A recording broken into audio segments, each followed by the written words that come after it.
마지막까지 불태우셨던 것들, 예수님께서 마지막까지 불태우셨던 것들이라는 제목으로 같이 은혜를 나누기로 합니다. 예수님께서 예루살렘에 올라가셔서 가장 먼저 하신 것이 무엇입니까? 우리 금요 예배 때 나눈 것처럼 성전 정화였습니다. 성전 정화. 성전은 장사하여 이득을 취하는 시장통이 아니라는 것이죠. 성전은 하나님께 성도들이, 열방의 만인들이 와서 기도하는 집이라고 말씀하셨습니다. 하나님 아버지의 집, 아버지께서 원하는 것은 하나님 아버지를 향해서 기도하는 집이 참된 성전의 모습이라고 가르치셨습니다. 그래서 성전과 같은 교회는 어떤 교회입니까? 기도하는 집과 같은 교회입니다. 우리 예배당이 기도의 향이 넘치는 예배당이 되기를 원합니다. 기도하는 사람으로 채워지는 교회가 되기를 원합니다. 성전의 기도 소리와 함께 또한 울려 퍼져야 될 소리가 있습니다. 그 소리는 무엇일까요? 하나님의 말씀이 선포되어지고 하나님의 말씀이 가르쳐지는 소리인 것입니다. 예수님께서 성전에 들어가셔서 가르치셨습니다. 오늘 본문을 보게 되면 날마다 가르치셨다라고 말씀하고 있습니다. 예수님께서 예루살렘에 입성하신 이후에 성전에는 기도의 소리, 한전하고 짐승의 소리가 아니라 기도하는 소리가 고요히 또 크게 울려 퍼지기 시작하였고, 예수님께서도 사람들을 모으시고 그들에게 말씀을 전하셨습니다. 이렇게 기도와 말씀이 충만한 교회가 하나님께서 원하시는 교회입니다. 예수님께서 원하시는 교회요. 예수님의 몸된 교회로 세우고자 하는 교회가 말씀과 기도가 충만한 교회인 것입니다. 여러분들은 저의 이 기쁨을 아시는지 모르겠지만요, 제가 주중에 성도님들이 성경을 읽으시고 카톡으로 올리세요. 그 목소리를, 그 소리를 듣는 게 얼마나 기쁜지 몰라요. 정말 목회자로서 얼마나 기쁜지 몰라요. 새벽에 나와서 기도하시고 기도 소리 들은 게 얼마나 행복한지 모릅니다. 또 주일날도 이제 2주 전부터 하기 시작했는데 성경 공부하는 모습들, 모여가지고 성경을 같이 나누잖아요. 목회자로서 볼 때요, 그게 얼마나 행복한지 몰라요. 성도들이 다른 이야기 하는 것이 아니라 성경 말씀 같이 나누고 또 기도 제목 나누고 또 말씀을 토의하고, 이 모습이요, 보기에 너무나 행복해요. 제가 이렇게 행복하면 하늘에 계신 하나님께서는 어떠실까요? 너무나 행복해 하시는 줄 믿습니다. 그래서 참된 교회는요, 말씀과 기도가 충만한 교회예요. 그 교회가 하나님께서 역사하시고 성령께서 임하시는 교회가 되는 줄 믿습니다. 우리 교회가 말씀의 소리와 기도의 소리가 항상 울려 퍼지는 교회가 될 수 있도록 기도해 주시는 저와 여러분 되시길 축원합니다. 또한 성도로서요, 우리가 거룩해지는 것, 성화되는 것, 하나님께 쓰임받는 아름다운 그릇이 되는 것은 또한 말씀과 기도인 것입니다. 그래서 사도 바울은 디모데전서 4장 5절에서 하나님의 말씀과 기도로 거룩하여 지민이라 라고 말하고 있어요. 우리가 좀 더 하나님께 닮아가는 삶의 과정은요, 말씀과 기도밖에 없다라고 말씀하고 있어요. 근데 이 말씀과 기도는요, 훈련이에요. 이 말씀과 기도는요, 한두 번 받는 것으로 끝나는 게 아니라 지속적으로 해야 되는 거예요. 훈련이에요. 마치 운동하는 것처럼 훈련해야 되는 거예요. 그래서 디모데전서 4장 5절 그 다음에 6절 7절 아닙니까? 그 7절부터 이렇게 말씀하고 있죠. 망령되고 허탄한 신화를 버리고 경건에 이르도록 내 자신을 연단하라 라고 말하고 있어요. 우리 몸을 연단하래요. 우리 몸을 계속해서 훈련시키라라고 말하고 있어요. 경건에 이르도록 훈련하라라고 말하고 있어요. 그 거룩에 이르는 것은 무엇입니까? 말씀과 기도인 거죠. 육체의 연단은 약간의 유익이 있으나, 그렇죠? 피트니스 가서 매일 운동하는 거, 아침에 매일 산책하는 거, 등산하는 것도 육체에는 약간의 유익은 있다는 거예요. 그러나 경건은 범사에, 모든 일에 유익하는 것은요, 경건이에요. 말씀과 기도가요, 우리의 마음을 평안하게 만들어요. 우리의 삶의 꿈을 가지게 만드는 줄 믿습니다. 어둠을 몰아내는 줄 믿습니다. 그래서 금생과 이 땅에 사는 삶과 내세에도 약속이 있다라고 말하고 있어요. 하나님의 약속을 이루는 놀라운 역사가 일어날 줄 믿습니다. 그래서 운동을 하듯이요, 우리 기도합시다. 운동을 하듯이 말씀을 읽고 우리의 마음의 근육을, 우리의 영혼의 근육을 강화시키시는 저와 여러분 되시길 축원합니다. 하나님께서 어떠한 것을 맡기시더라도 감당할 수 있는 체력과 영역을 가지시는 저와 여러분 되시길 축원합니다. 이것을 잘 아는 사람들도 사도들이었죠.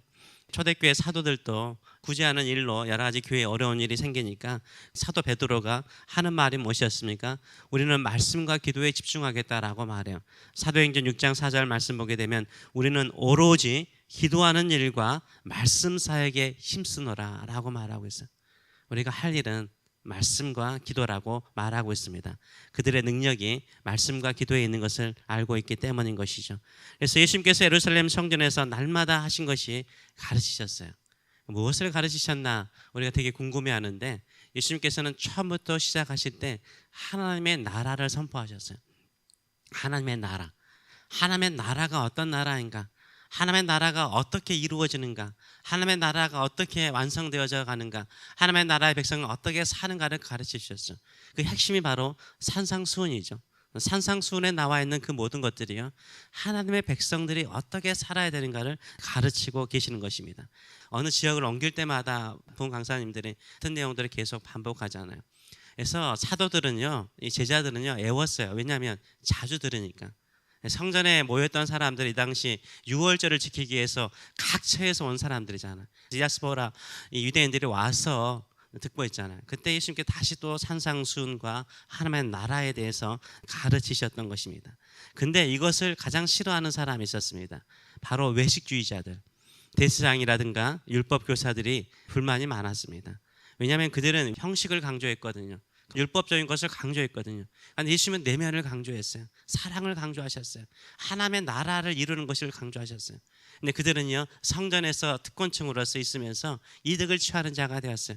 근데 예수님께서 환전상도 쫓아내시고 짐승을 판매하는 사람 다 쫓아내니까 기분이 상한 거죠. 그들의 이득에 피해를 준 거죠. 그러니까 예수님을 어떻게 하고자 합니까? 죽이고자 하였다라고 말하고 있어요. 당장 죽이고 싶은데 예수님께서 말씀을 가르치시는데 사람들이 모여서 정말 귀를 기울여서 열심히 듣는 거예요. 그래서 예수님을 죽일 수 있는 기회를 노리고 있었다라고 말하고 있습니다. 47절에서 48절의 말씀을 보게 되면 예수께서 날마다 성전에서 가르치시니 대제사장들과 서기관들과 백성의 지도자들이 그를 죽이고자 꾀하되 백성이 다 그에게 귀를 기울여 들으므로 어찌할 방도를 찾지 못하였더라라고 말하고 있어요. 사탄이요, 교회를 무너뜨리려고 하고요, 교회 안에서도요 교회를 무너뜨리려고 하는 사람이 있겠죠. 근데 그것을 막을 수 있는 것은 뭐죠? 말씀이 온전하게 선포되고요, 그 말씀을 듣고자 하는 성도들이 많을 때 교회는 강해지는 줄 믿습니다. 예수님께서 성전에서, 거룩한 성전에서 말씀을 가르칠 때도 두 부류의 사람이 있었습니다. 첫째는 예수님의 말씀을 열심히 경청하는 백성들이 있었고요, 둘째로는 예수님의 말씀 때문에 예수님을 죽이고자 꾀하는 종교 지도자들이 있었습니다. 대제사장들은 제사와 성전을 관리하는 특권층이었죠. 서기관들은 어려운 말이 아닙니다. 율법 교사들을 말해요. 성경을 계속 필사하고 가르치는 율법 교사들을 말하고, 백성의 지도자들은 장로들을 말해요. 일반 사람들에 비해서 율법을 더 잘 아는 사람이죠. 심지어는 율법을 가르치는 사람들이었어요. 그런데 하나님의 말씀을 가르치는 예수님을 죽이고자 해요. 왜 그럴까요? 왜 그럴까요? 구약의 성경을 아는 사람들이 왜 그럴까요? 다른 게 아니죠. 자기들의 이득을 범하잖아요. 자기들의 자리와 권리를 침범하잖아요. 예수님도 상관없는 거예요. 하나님의 아들도 상관없는 거예요. 이 시대에 또 누가 예수님을 죽일까요? 누가 예수님을 죽이는데 앞장설까요? 누가 기도를 방해하고 가르치는 것을 방해할까요? 교회 일반 성도들은요, 대체적으로 하자는 데 다 하려고 하죠. 그렇죠? 어때하는 성경 말씀을 더 배우고자 하는 분들이 많죠. 근데 의외로요, 교회를 오래 다니신 분들, 분상 지도자의 위치에 있는 사람들이 그런 경우가 많아요.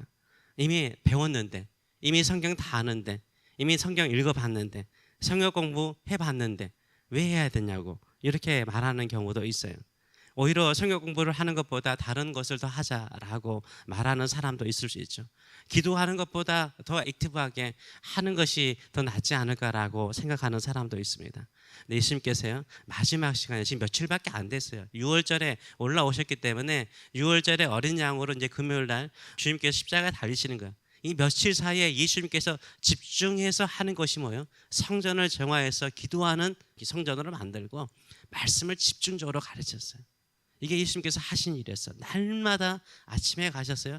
가르치시고 저녁에 되시면 나중에 보겠지만 감람산으로 가셨어요. 물러나셔서요, 거기서 기도하셨어요. 이게 예수님께서 하신 일이에요.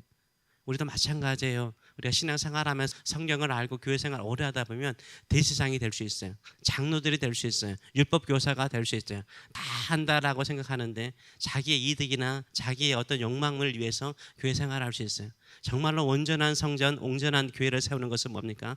말씀이 온전하게 선포되고 기도의 소리가 울려 퍼지는 교회가 될 수 있도록 기도하시는 저와 여러분 되시길 축원합니다. 그것이 바로 우리의 마음의 성전을 정화시키는 것이고 교회를 정화시키는 것인 줄 믿습니다. 이것을 통해서 하나님께서 더 크신 일을 이루실 줄 믿습니다. 이 믿음으로 주 앞에 나가시는 저와 여러분 되시길 축원합니다. 아멘.